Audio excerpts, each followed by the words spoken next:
Good evening, you're watching World News Tonight on TVP World. I'm Aaron Darman. An act of state terrorism with the clear intention of causing human casualties. That's the message from Poland's foreign minister as he blames Russia for blowing up a railway line in the country's east.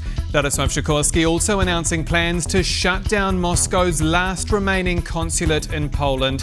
Our correspondents are standing by in Kyiv and Brussels tonight as Russia's presence is felt across the continent. But we begin here in Warsaw with Kazimierz Słyszak's report. Poland is shutting down the Russian consulate in Gdańsk. That's Warsaw's first response to last weekend's sabotage of rail tracks conducted by Ukrainian nationals hired by Russia. This leaves only the embassy in Warsaw as the last Russian diplomatic facility operating in the country. That's no longer sabotage, that's state terrorism. As I've already taken the decision, which will be officially communicated to the Russian authorities today or tomorrow, to close down their last consulate in Poland, in Gdańsk. We will also put further restrictions on the movements of Russian diplomats in Poland, but this will not be the end. Russian diplomats have already confirmed they were ordered to close the consulate by December 23rd. The next steps towards Russia are unclear for now. What we do know is that the two perpetrators were not working alone. While they fled to Belarus immediately after blowing up the rail track, Polish services have since apprehended several people suspected of aiding the saboteurs.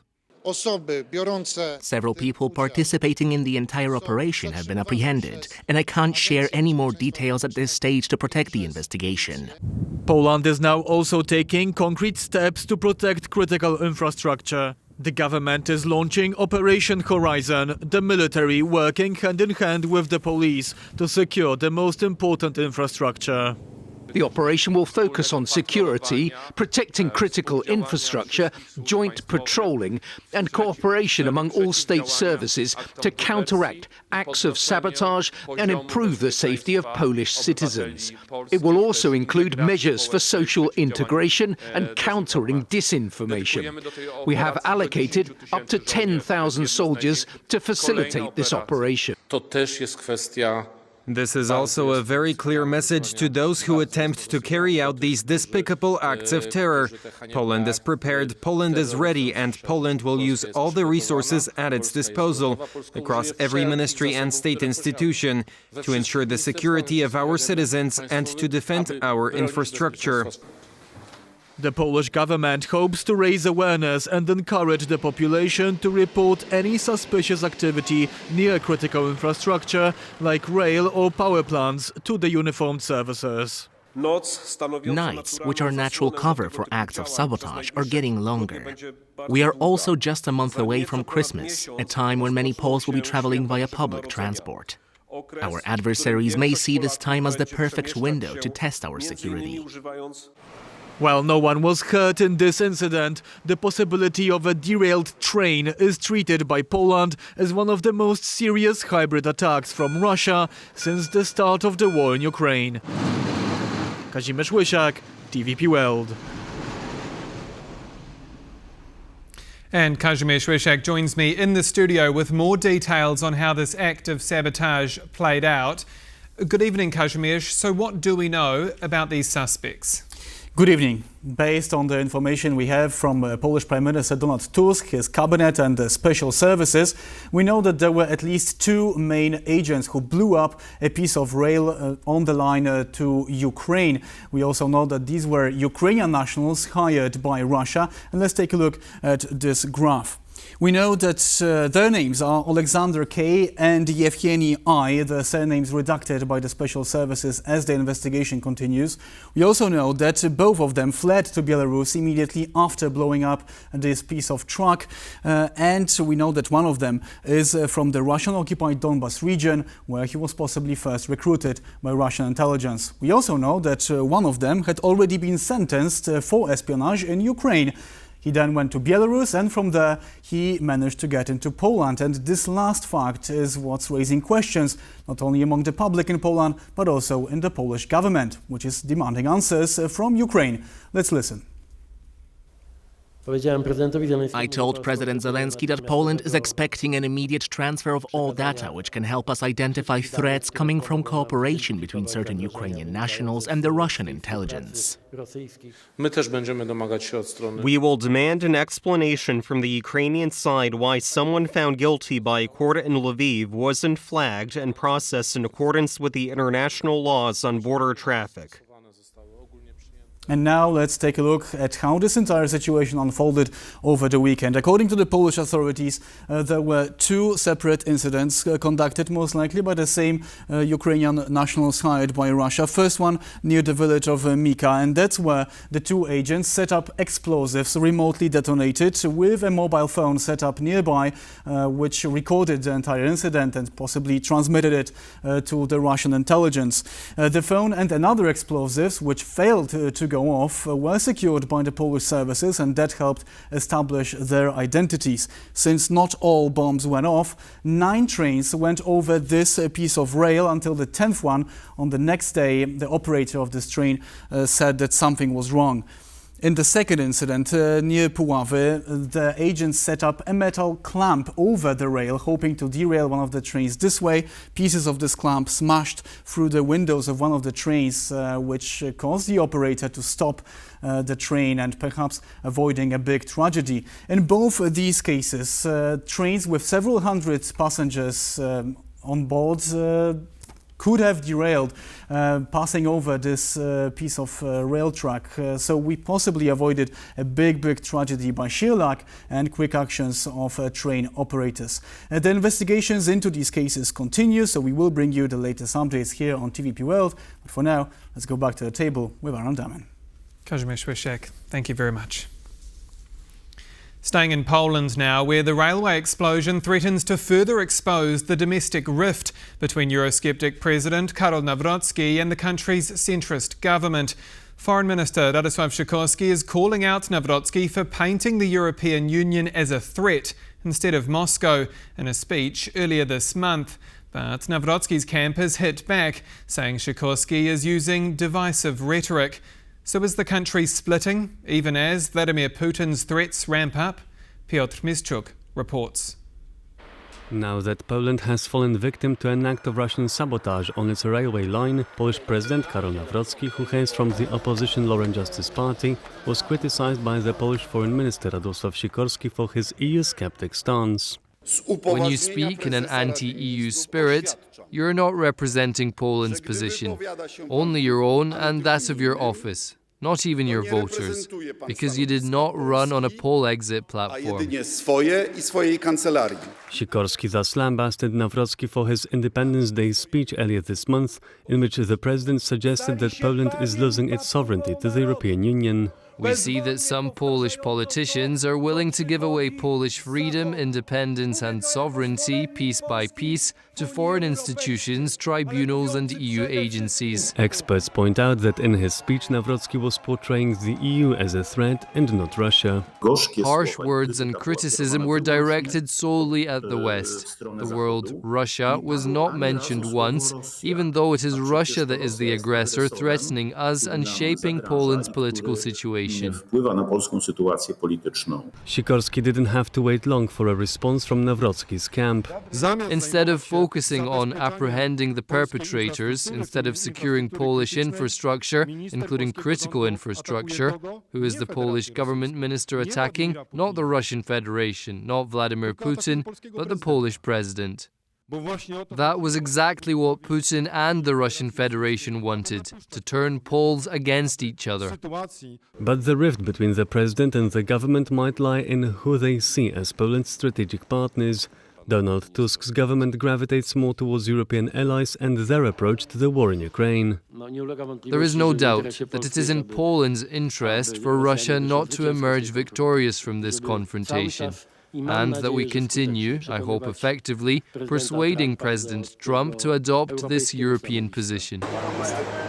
With President Nawrocki seemingly trying to curry favor with US President Donald Trump, who had endorsed him in the heat of the Polish presidential campaign in May, Nawrocki presents Trump, who has opened dialogue with Putin, as Poland's friend. President Donald Trump invited the President of Poland to the G20 summit. He invited me, but he invited all Poles. Experts argue that this is a flawed approach given Trump's weakening military commitment to Europe's security. In the current geopolitical situation with President Trump in the United States, who in a sense wants to withdraw his troops from Europe and is scaling back his involvement there, Europe must take matters into its own hands.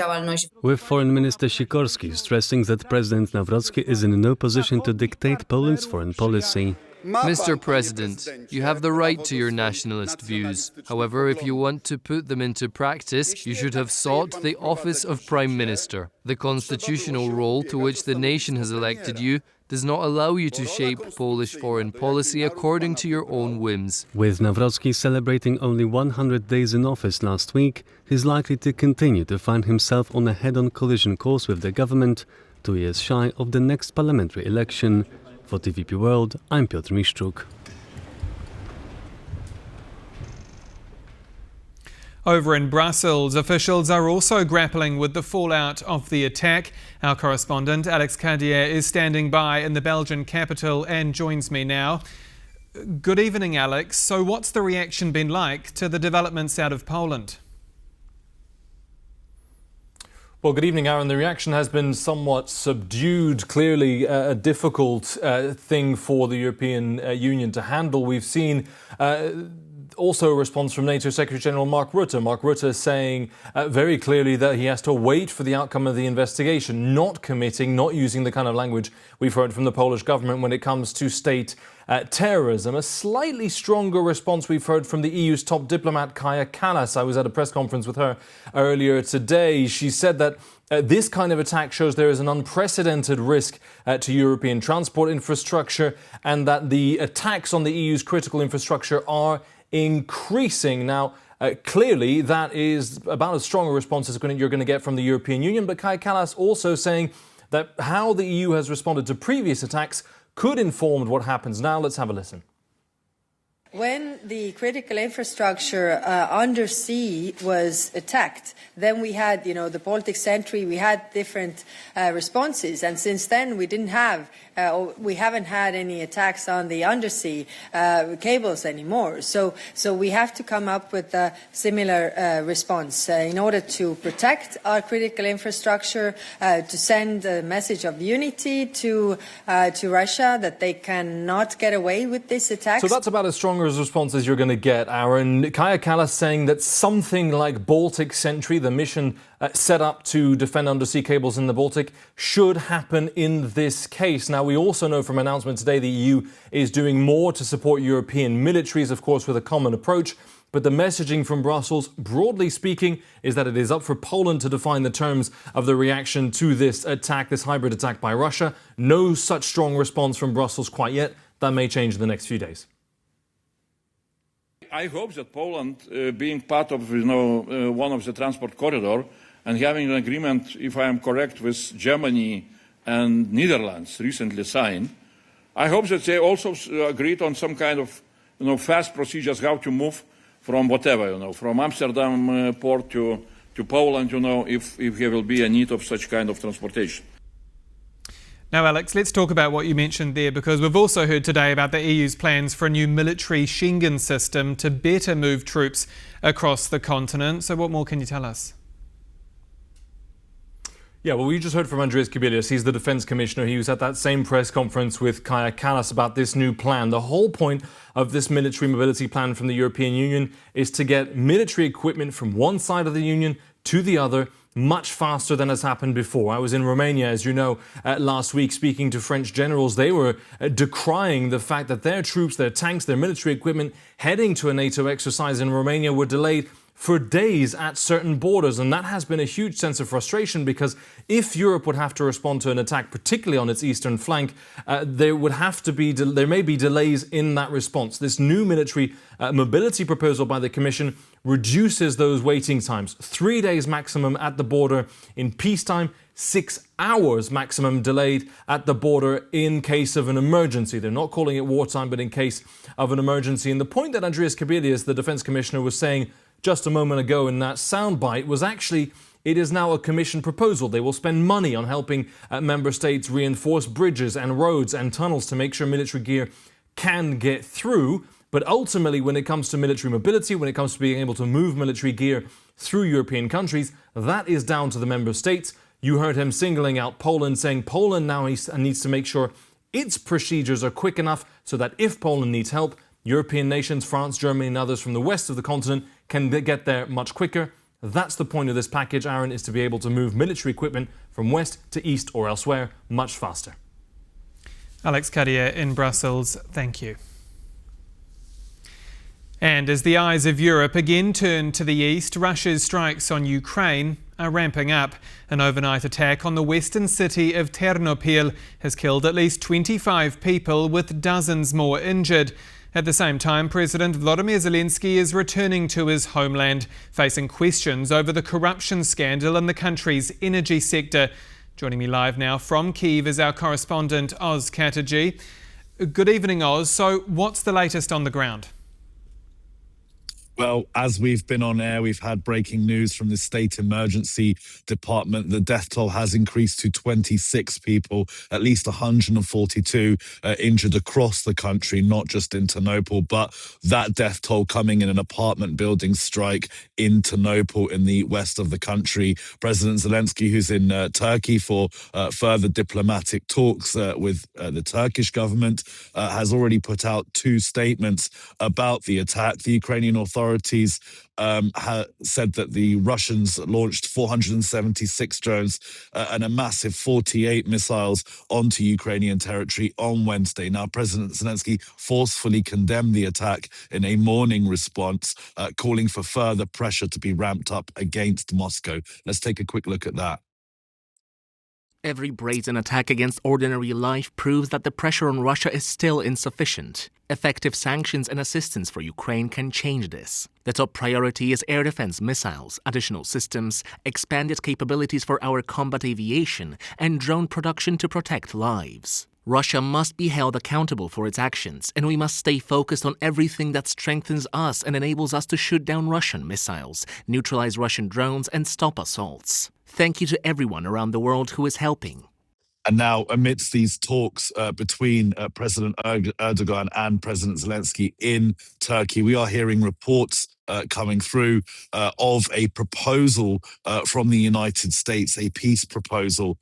Now, this proposal that's being reported includes several of Russia's key demands that Ukraine has already rejected. It's also being reported that Ukraine has had no part in drafting these proposals, which have not been officially submitted yet. So no official response from Kyiv. However, President Zelensky's remarks in Turkey at the end of his meeting very much signaled that Kyiv hopes for strong American leadership. That was a key statement that Zelensky made during his visit to Ankara. So no real split on the cards at the moment publicly with regards to these reports, but we'll keep you updated on that. Now, it's also true that as President Zelensky returns to Kyiv, he's coming back to one of the most difficult moments in his presidency as this graft probe into the state-owned nuclear power agency continues.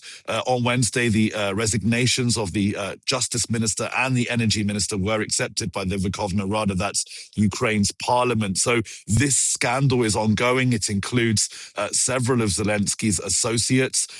So a very difficult moment for Zelensky to be returning to on the domestic front, and potentially more difficulties on the international front if these proposals that are being reported in the press are something that the US expects Zelensky to follow through on, despite Kyiv having already rejected several of these in previous rounds of talks. Back to you, Aaron. Oz Chatterjee, our correspondent in Kyiv, thank you. Amid reports that Washington is working on a draft ceasefire plan with Moscow, the clock is ticking for young Ukrainians abducted by Russian forces. In an exclusive interview with TVP World, the Council of Europe's special envoy for the children of Ukraine has warned that any rushed deal ignoring their fate would strip the word peace of all meaning. I mean, that is part of the, real world and the, you could say, cold reality. Of course, a person in my position, for example, has to be quite adaptive on, external developments and what is decided on bigger scale somewhere else. But I just can't see how, human beings with power can say,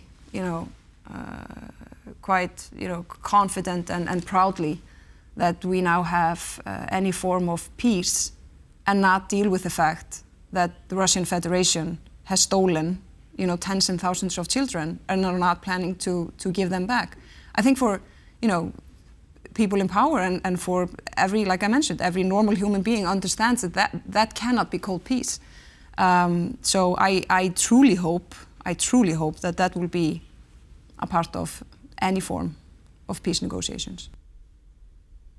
And you can watch the full exclusive interview in On the Record with Adam Yasser right after World News Tonight. Now we return to our top story tonight, the sabotage of a railway line in Poland's east and what could happen next. Joining me from Brussels to break it all down is Mirosława Gongadze, non-resident senior fellow at the Atlantic Council. Good evening, ma'am. Yeah, good evening. All signs suggest this railway sabotage could have led to tragedy, potentially a major disaster or even mass casualty event. All roads also lead to Russia. I mean, how close has Russia come this week to launching a war with Poland and by extension NATO? Actually, it's very, very close. It looks like Russia is changing its tactics, and now from the visible war, we are entering the stage of invisible war. Instead of tanks, Russia is starting to use sabotage, starting to use more and more propaganda to install fear in European capitals and install fear in people and do not trust their government on their response to protect them. This is a very alarming situation, and basically it looks like Russia is willing to do it more and more. And in the situation when they started with the testing with drones, with cable cutting in the sea, and now it's getting very close to being clearly very dangerous for not only citizens of the countries. In this situation, it's Poland, but on a bigger scale. Honestly, if European Union would not see it as a serious alarm, as a need of emergency meetings to treat these cases not as a separate case for the separate country, but for as a big tactics and change of tactics, that can be a very dangerous stage in European Union, because it's clearly not only Poland that looks like would be proceeding across Europe. Now, Foreign Minister Radosław Sikorski is closing Moscow's last remaining consulate in Poland. Russia's hit back by saying relations have completely deteriorated. What does the total collapse of diplomacy between the two countries, or what was left of it, what does that mean in practice? Basically, it's clear that the last diplomatic bridge between Poland and Russia is destroyed, and unfortunately Poland would have to rely on their own resources in their own defense, as well as NATO and European Union. And it's obvious that Polish government had to react to these hybrid attacks, and Russia would be using and now use the proxies. They are doing this to make it deniable, to question what really happened. They are hiding behind these people, and again, I'm repeating myself, but that I'm afraid would be going on. And Poland today is on the front line. Poland is the main ground, almost like a battleground for Ukraine's support. And European Union has to wake up to Poland demands, or Poland asks. Minister Sikorski also says Poland will, quote, not only respond diplomatically. What more can Warsaw do? I mean, beyond troop deployments to protect infrastructure, beyond ramping up defence spending, beyond keeping Washington and Brussels on side. I'm interested in what more Warsaw can do to keep Russia at bay. Obviously, today, the only thing that can keep Russia at bay is Ukrainian resolve and Ukrainian victory. And as we are hearing about possible peace negotiation, that's again, it's a very dangerous threat we are seeing, because we don't know what in that list of demand. If that's what the same what we are hearing right now, that looks like Russia has upper hand in this negotiation. Europe and Poland has to get on supporting Ukraine in this negotiation and not let Russia win, because at least in diplomatic way, but because even if there will be ceasefire, we could not expect the stop of the war, the shadow war, the war that is not visible will be going on across Europe. At the same time, there's a battle brewing within Warsaw itself between President Karol Nawrocki, who's using anti-European narratives, or at least has done over the last month, and the government of the day, which is effectively calling that rhetoric somewhat reckless. Can a divided Poland cope with the threat of Vladimir Putin, or does it risk shooting itself in the foot? That's a risk that Polish people have to come together and realize the danger that they are in. And I mean, just look at Ukraine. They are fighting as much as possible, but the Europe and Poland has to come up with their new technology, with their abilities to defend their way of life, their infrastructure. But divided Poland is it's a problem with the division. I hope that the government would stay together in facing this danger. Some of it possibly is a political rhetoric, but everybody has to stay united against this serious threat. We're running out of time, but I do want to ask you about NATO. I mean, is Article 5, this fundamental clause that says an attack on one is an attack on all, is that still fit for purpose? Or have the red lines of what an attack is and what an attack isn't changed? I believe that that's why I'm talking about the possible emergency meeting, because I think that that clarification has to be more clear, because clearly the modern war is different than it was before. And in modern war, this kind of attack, as Poland just experienced, has to be a part of this reaction on Article 5. I want to ask you also about this plan we've seen rolled out in Brussels for a so-called military Schengen to speed up the movement of armies and tanks across Europe. This is all part of the idea that Europe should be ready for combat by 2030. But is Russia showing us time and time again that 2030 is too late? It's definitely too late. I have been to a couple of NATO exercises in the last couple of years, specifically last year in Romania, when Europe was testing their rapid forces. And honestly, since then, as we see, the preparation is still ongoing and is not really rapid force that are needed for this kind of war. So again and again and again, Europe has to wake up.